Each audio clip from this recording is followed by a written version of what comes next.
ప్రభుత్వ విధానాలకు సంబంధించిన వార్తలు, రాజకీయ వార్తలతో పాటు మరొక ఇంట్రెస్టింగ్ వార్త ఉన్నది. ఇంట్రెస్టింగ్ వార్తనే కాదు, అది ఆలోచింప చేసే వార్త అది. రైతుల పరిస్థితికి సంబంధించింది. బ్యాంకుల దారుణ నిర్ణయం అనేది వార్త అది. దీంట్లో నిరర్థక జాబితాలో 6.37 లక్షల మంది రైతుల ఖాతాలు అంటే అవి నిషేధించబడినట్లు లెక్క. ఇక వాళ్ళ ఆస్తులు జప్తు చేస్తారు, వేలమేస్తారని. వీళ్ళ బకాయిలు వచ్చేసి 7,050 కోట్ల రూపాయల బకాయిలు. మరి ఈ విషయంలో, ఈ రైతుల విషయంలో ప్రభుత్వం ఏం చేయబోతున్నది కూడా చూడాలి.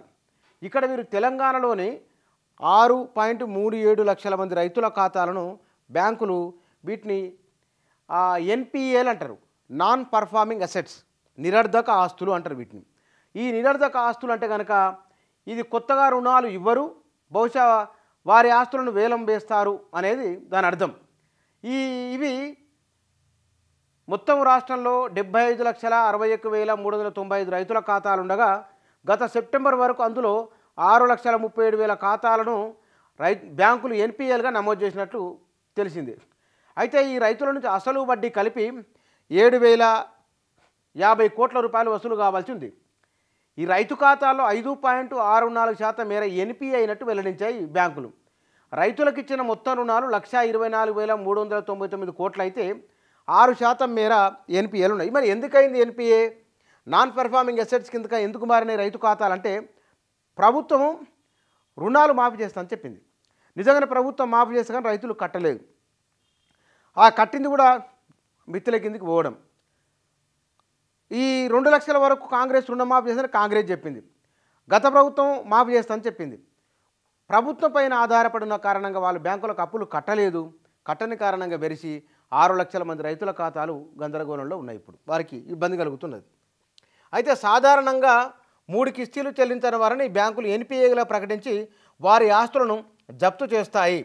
పారిశ్రామిక రుణాల్లో ఈ విధానాన్ని బ్యాంకులు పాటిస్తూ ఉన్నాయి. అయితే రాష్ట్రంలోని బ్యాంకులు 3 ఏళ్లుగా పంట రుణాలు చెల్లించిన వారిని ఎన్పిఏలుగా ప్రకటించినాయి. 3 ఏళ్లుగా.